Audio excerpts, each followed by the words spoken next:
प्यारे साथियों नमस्कार, आप सभी का स्वागत है आपके अपने YouTube चैनल DFC में। आज की इस वीडियो के अंदर मैं आपको पढ़ाने वाला हूं HCF को दो मेथड से बताऊंगा, एक अभाज्य गुणनखंड विधि, दूसरा भाग विधि। तो आइए किस प्रकार के सवाल है सभी को सॉल्व करते हैं।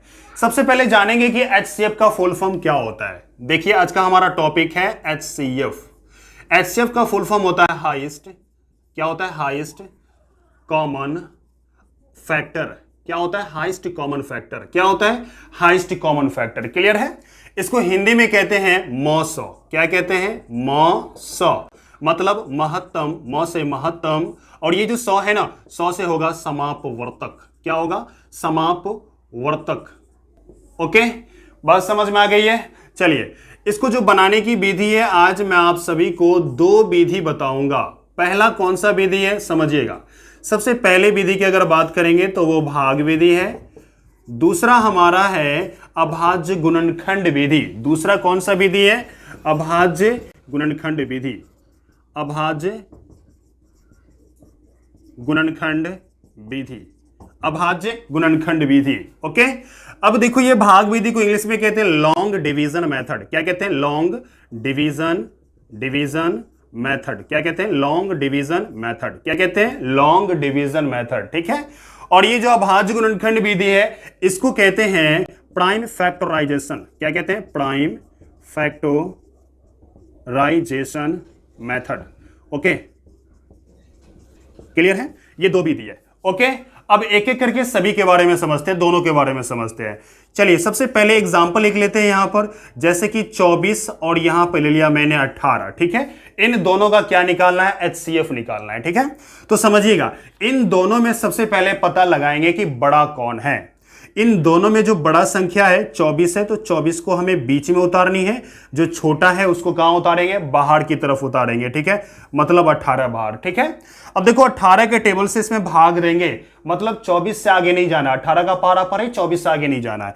18 कहीं 18, 18 दूना आगे चले जा रहे हैं तो दो बार नहीं पढ़ना, एक बार पढ़नी है। ठीक है, 18 का ही 18 लिखेंगे यहां पर। अब इसको जब घटाएंगे तो 4 में से 8 नहीं घटेगा, एक हासिल लेंगे 14, 14 में से 8 घटा कितना बचा? 6। एक में से एक घटा क्या हुआ? 0। अगर यहां पर शेष फल बच जाए, मतलब जैसे यहां बच गया। ठीक है, जैसे बच जाए तो अभी कौन सा टेबल पढ़ रहे थे? अभी हम पढ़ रहे थे 18 का, तो 18 को इस बीच में लिख देनी है। क्लियर है, इतना समझ में आ गया। चलिए 6 का पहाड़ा पढ़ेंगे, कितना बार में 18 आ जाएगा? 6 का पहाड़ा अगर 3 बार पढ़ते हैं तो मेरे पास 18 आ जाता है। ठीक है, यानी कि घटाएंगे तो अब हमारे पास क्या आएगा? 0 और ये 0। जब आपका शेषफल 0 आ जाए तो आपका आंसर जो पहाड़ा लास्ट में पढ़ रहे थे वही आपका आंसर होगा। ठीक है, तो यहां पर HCF बराबर हम क्या लिख सकते हैं? HCF बराबर ये 6 लिख सकते हैं। मतलब HCF कितना निकल गया? हमारे पास 6 निकल गया। ठीक है, इतना समझ में आ गया। चलिए अब हम इसी सवाल को क्या करेंगे? अभाज्य गुणनखंड विधि के द्वारा सॉल्व करके दिखाएंगे। तो वीडियो को पूरा शुरू से अंत तक जरूर देखिए। ठीक है, चलिए इसी सवाल को हम ले लेते हैं। यहां पर क्या है मेरा सवाल? 24 है और दूसरा क्या है? 18 है। ठीक है, तो 24 का क्या करेंगे? प्राइम फैक्टर करेंगे। प्राइम फैक्टर करेंगे। ठीक है, तो 2 के टेबल से इसको हम क्या करेंगे? भाग देंगे तो कितना आएगा हमारे पास? 12 आएगा। 2 से फिर भाग देंगे तो क्या आएगा? 6। फिर 2 से भाग देंगे तो क्या आएगा? 2 तिया। फिर 3 से एक बार और भाग दे देंगे तो 1 आ जाएगा। कोई दिक्कत है? चलिए आगे बढ़ जाते हैं। मेरे पास जो 18 दिया गया है इसका भी फैक्टर कर लेते हैं। 2 से भाग देंगे तो 9 आएगा, 3 से भाग देंगे तो 3 तिया 9 होगा, फिर 3 से भाग देंगे तो 1 होगा। ठीक है, मैंने फैक्टर कर लिया यहां पर। ठीक है, अब क्या करना है? मैं यहां पे लिख देता हूं, ये जो 24 है ना, तो 24 के जितने भी फैक्टर आए हैं सभी फैक्टर को उसके सामने हम लिख देंगे। ठीक है, जैसे 2 2 2, ये जितना भी दिया गया है गुना के साइन के साथ लिख देंगे। ठीक है, तो हम क्या लिखेंगे यहां पर? 2 गुना में 2 गुना में 2, फिर गुना में क्या होगा? 3। इतना समझ में आ गया। चलिए अब मेरे पास जो 18 दिया गया है, 18 का भी यही काम करेंगे। जितने भी फैक्टर दिया गया है उसके सामने हम लिख देंगे। ठीक है, जैसे 2 मल्टीप्लाई क्या लिखेंगे? 2 मल्टीप्लाई 3 मल्टीप्लाई 3। ठीक है, ये जितना दिया गया है मैंने सबको लिख दिया। कोई दिक्कत है इसमें? नहीं।